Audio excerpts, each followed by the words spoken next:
Fala pessoal, bem-vindo ao primeiro curso de Meliponicultura e Ciência Cidadã da USP. Meu nome é André Matos, eu sou meliponicultor urbano, fotógrafo, integrante do projeto meliponicultura.org. Estou muito feliz em poder participar aqui como convidado e gravar essa aula para vocês.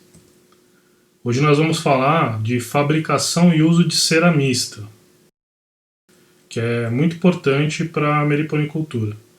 Então o que a gente vai ver nessa aula? Eu resolvi dividir ela em três partes, tá? Três segmentos. Primeiro eu vou explicar o que é e para que serve a cera mista, como preparar a cera mista e as principais utilizações da cera. Então primeiro vamos ver para que é a cera mista. Esse videozinho aqui tem uma mandaçaia coletando uma cera de um acetato, né? Então a cera é um dos recursos mais importantes para a abelha. Tá? Ela usa em toda a estrutura da colmeia, desde pote de alimento para os favos, algumas espécies usam para fazer entrada. E para a abelha produzir essa cera, ela gasta muita energia. Então é um recurso fundamental e muito precioso para elas. Então, se ela puder encontrar essa cera para ela utilizar como essa mandaçaia estava fazendo, ela vai aproveitar e a gente fornecer essa cera mista para elas é uma ajuda muito grande. Então, pensando nisso, né, nós podemos produzir uma cera que seja bem aceita e fácil de ser reaproveitada pelas abelhas. Além de ajudar muito no manejo, né, os manejos racionais, e essa mistura que a gente prepara nós chamamos de cera mista. Nesse videozinho também tem outro momento, as mandaçaias coletando uma cera que eu produzi e forneci ali pertinho da entrada delas. Então elas roem freneticamente e já levam para a colmeia para ser manejada e aproveitada, tá? Então se ela puder coletar essa foto, dá para ver que ela colocou bastante cera ali nas pelotinhas que ela vai roendo ali na corbícula, na patinha traseira. Se ela puder coletar e reutilizar, vai adiantar muito o trabalho e poupar bastante energia. E deixar a colônia bem forte, né? Vai fortalecer muito a colônia. Então, a abelha puder, ela até pilha cera de outra abelha, por exemplo, né? E aí você fornecer para os seus enxames é um recurso em abundância, né?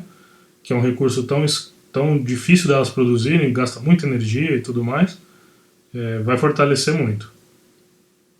E aí, basicamente, não existe uma fórmula secreta ou definitiva de cera mista. Então, a cera, esse produto que a gente cria, ela é uma mistura de basicamente 4 ingredientes. Tá? Cera de abelha com ferrão, a Apis mellifera, abelha do mel, cera de abelha sem ferrão, própolis de abelha sem ferrão, e óleo vegetal, algum óleo vegetal, e essa mistura ela sempre vai sofrer variações de acordo com cada meliponicultor, cada região, né? E a gente vou explicar aqui, a gente vai passar por todos esses itens e eu vou fazendo alguns comentários. Então a cera bruta de Apis, que nós utilizamos como base, ela pode ser também alveolada, mas só tem que tomar cuidado que tem algumas ceras no mercado que já tem adição de parafina ou outros materiais, né, para fins de uso cosmético e etc. Então, se você puder, adquira a sua cera direto com um apicultor de confiança, ou em blocos, que foi como essa foto aí, um bloquinho que pesa aí uns 200 gramas, por exemplo. Tá? Quanto mais pura, né, que a gente chama de cera bruta, melhor. Vamos lá. E o segundo item, cera de abelha sem ferrão. Na foto é cera de abelha jataí, cerume na verdade, né? Que a abelha sem ferrão já mistura com a cera próprios, e nós chamamos isso de cerume. Então quanto mais cerume aí de abelha sem ferrão você puder adicionar, melhor. Porque a sua cera mista vai ficar com características, com cheiros, odores, né? Da cera nativa delas. Então, quanto mais próximo a sua mistura ficar do que seria uma cera produzida pelas abelhas, mais vai ser aceito por elas, tá? Mais atrativo vai ficar para elas. outro item, o terceiro item, é o própolis ou gel própolis. Gel própolis é o própolis misturado com outro resíduo terra, por exemplo, né? Então, ele fica ali, essa resina já fica ali, por exemplo, nessa foto, uma caixa de manda-saia, nas bordas, ali onde a abelha faz a vedação, ela já é um própolis misturado ali com terra, por exemplo. E aí, nessa segunda foto, é uma peneira com tudo misturado, terra, pelotas de própolis, e tudo isso você pode adicionar na sua cera, né? Quanto mais resina tiver, melhor, pela mesma característica anterior dela ficar próximo das características de uma cera natural feita pelas próprias abelhas, né? E vai ficar muito mais aromática e muito mais parecido com o cerume, que é o original produzido pelas abelhas sem ferrão. Você também, se você tiver acesso, você consegue o própolis puro, né, pelotinha ali na foto, ou até mesmo o atrativo, que o atrativo é o própolis e o geoprópolis já diluído em álcool. Né? Esse álcool adicionado na sua ceramista, na receita que eu vou passar, que é o formato que eu faço, ele vai evaporar, vai ficar só as resinas, né? Então você também pode estar misturando. Então o geoprópolis ele é mais fácil de conseguir, tem meliponicultor que até doa esse material para quem quer fazer atrativo, por exemplo, mas você também pode usar ele puro ou o próprio atrativo, que já tem uma boa quantidade dele em formato de extrato, já diluído ali, né? E aí, você usar algum tipo de óleo vegetal para deixar a sua cera macia, né? Quanto mais macia, mais fácil para elas roerem, porque a cera de abelha Apis mellifera, ela é muito dura. Então, a sua ceramista, além de deixar ela aromática, com própolis parecido com o cerume original, você tem que deixar ela macia. E uma forma de fazer isso é adicionando uma pequena quantidade de um óleo vegetal. Pode ser um óleo de girassol, um óleo de soja, um óleo de coco, azeite. Isso vai contribuir para deixar a sua cera macia. É importante que esse óleo usado não interfira no aroma do produto final, né? E o ideal é você ir testando. Põe ali uma colher, faz uma lâmina de cera, vê se está macia, põe mais uma colher, vai ajustando. Sempre um teste. Você vai experimentando o que funciona numa região, pode não funcionar para outra. Alguns enxames gostam de um jeito, outros de outro.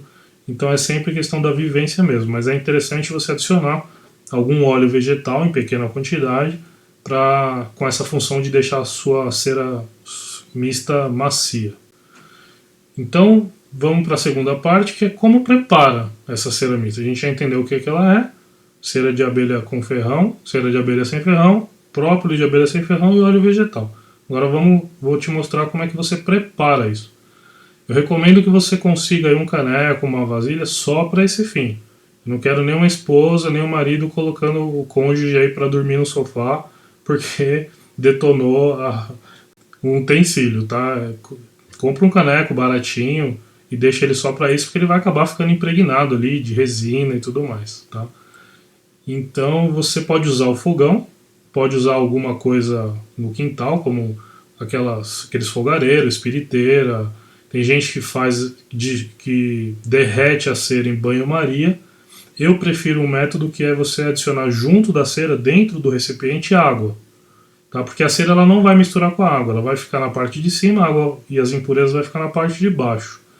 Então, eu não gosto do banho-maria, eu acho que fica mais controlável você misturando diretamente a água ali, deixa tudo junto dentro de um caneco.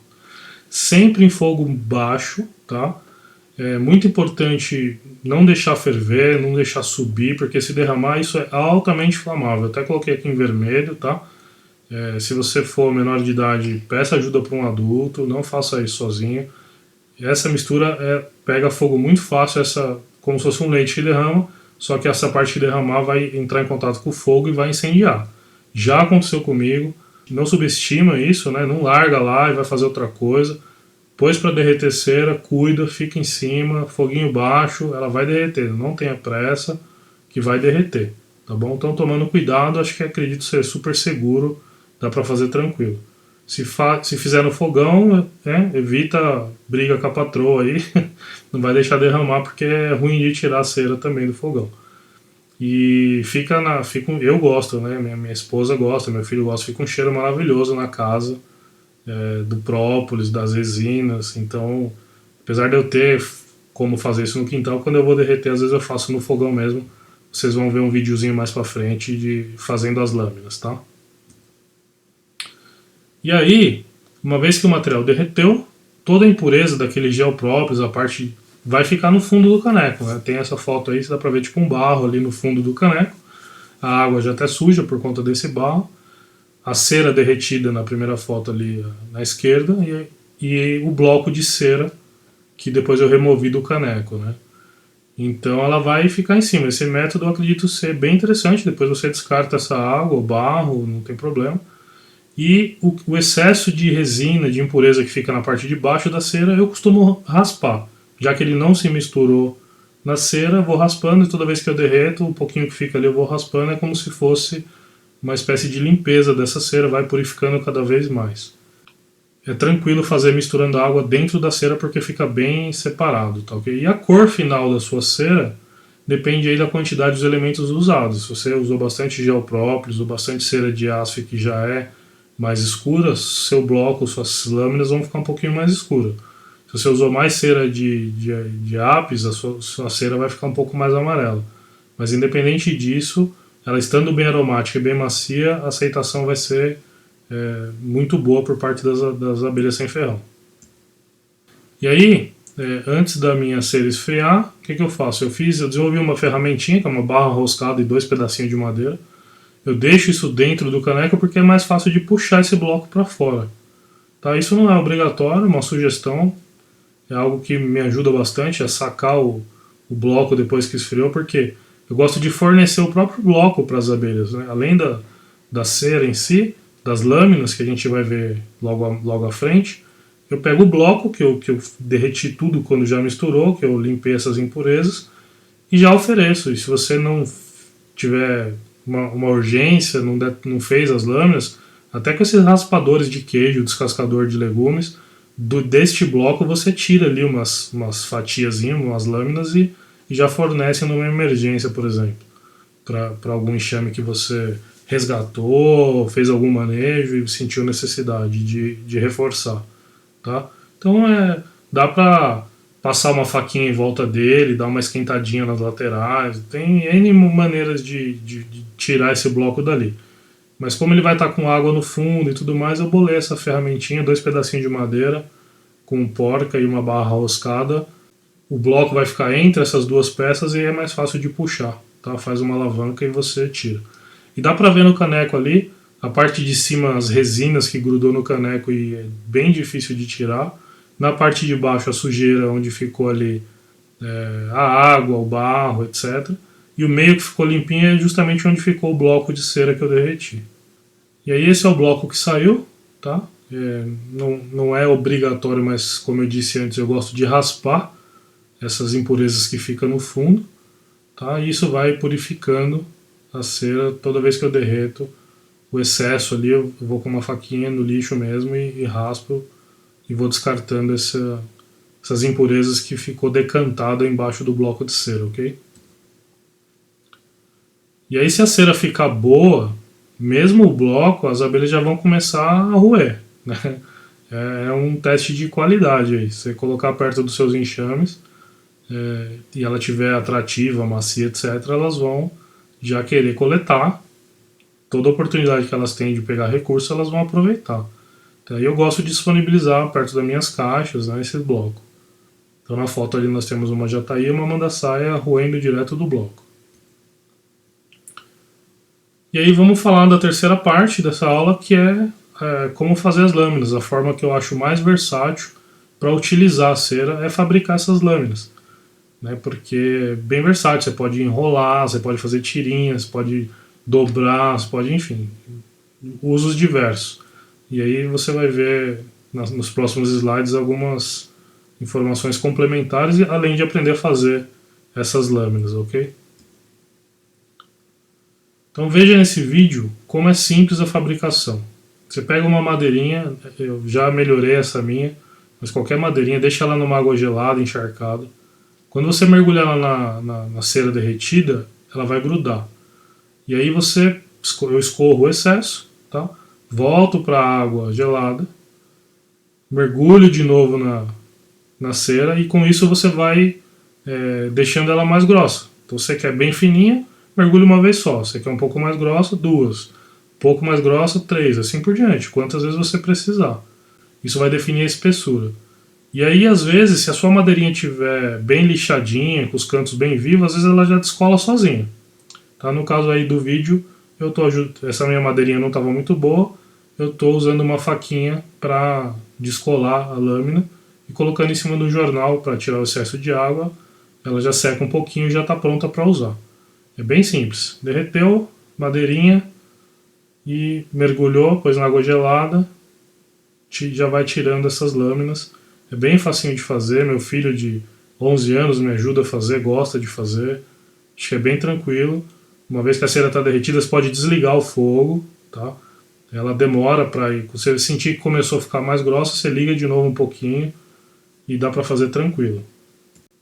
E a forma com que eu mais gosto de ofertar essas lâminas para o enxame é deixando ela externa, porque às vezes você fica abrindo o enxame, colocando a cera, se elas estiverem precisando de uma certa quantidade e você pôs a mais, elas têm que ficar ali reorganizando, de repente até atrapalha.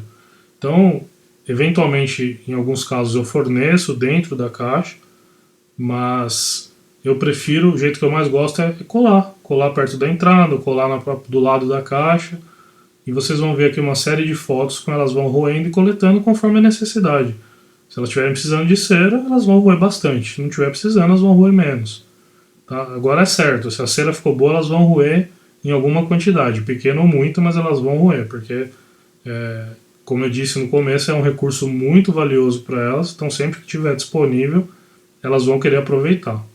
E aí nessas fotos eu tenho uma caixa de jataí, e aí colei ali em volta dessa entrada, e você vê que elas ficam ali trabalhando e roendo. Do lado uma mirim preguiça, eu colei ali também.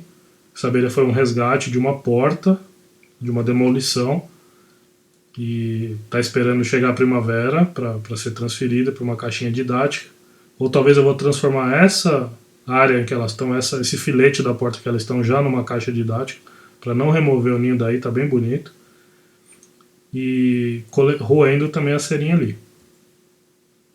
Aqui mais duas, a mesma mirim preguiça, uma foto por outro ângulo, você vê que elas estão ali roendo. Uma miringuaçu roendo também. Você vê que a miringuaçu já tem até traços do uso da cera na própria entrada. Você vê que a entrada delas, que tem uma cerinha, já tem ali umas cerinhas quase que sem pós-processamento. A cera ficou tão aromática para elas que ela já está roendo e depositando na entrada do ninho, sem converter muito, sem escurecer muito, transformando no cerume original delas. Então é um sinal de que a cera realmente está boa, né? Também ela usar e quase que, vamos dizer assim, in natura a cera que você ofertou, tá? Do lado aqui uma mandaçaia roendo também.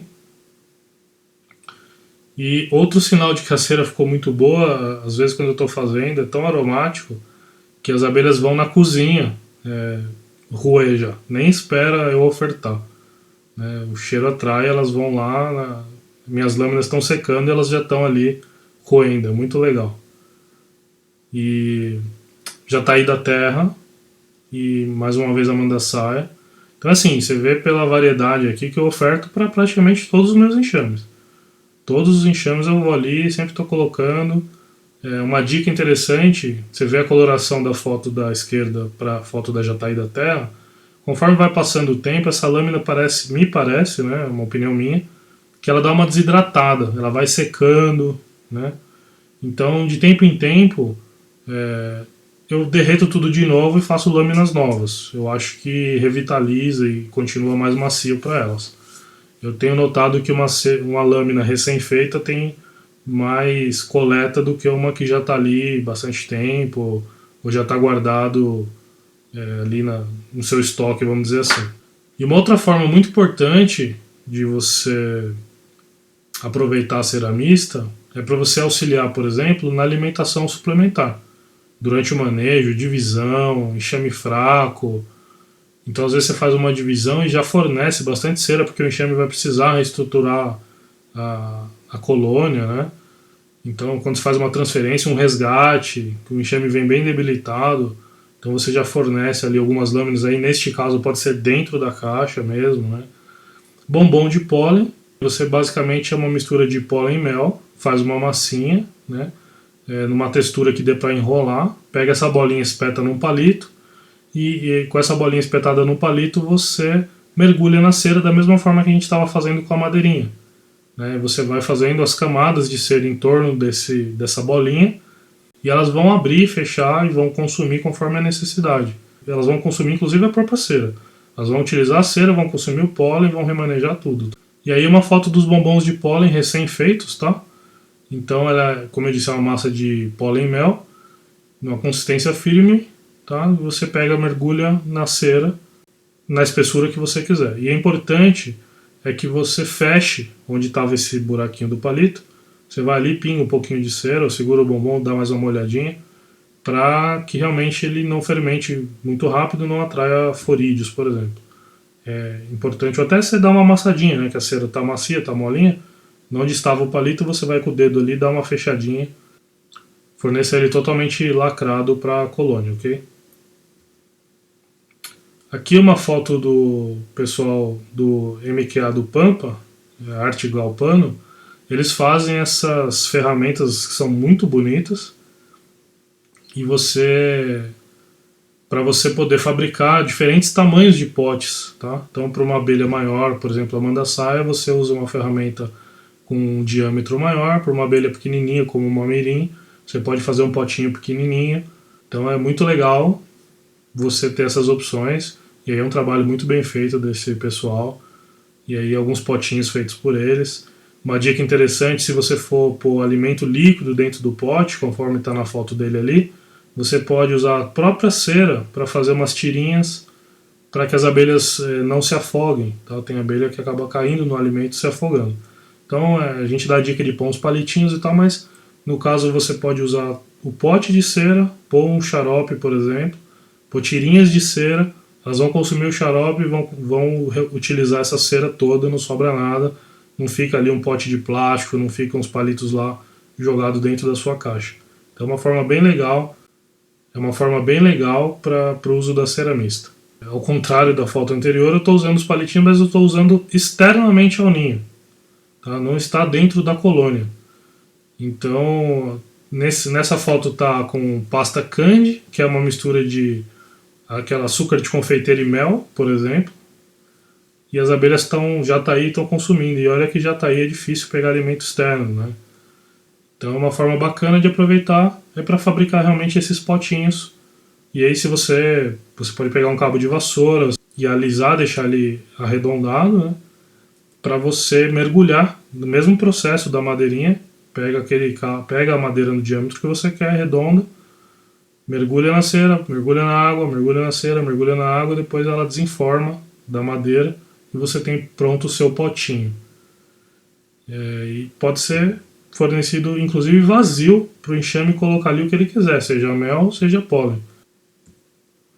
Aqui, mais dois exemplos, uma colmeia de miringuaçu que estava bem fraquinha, fornecendo os potinhos, você vê que os vazios elas começam a roer a cera também, e foi fornecido o pólen granulado e elas consomem, processam e armazenam nos potes próprios dela.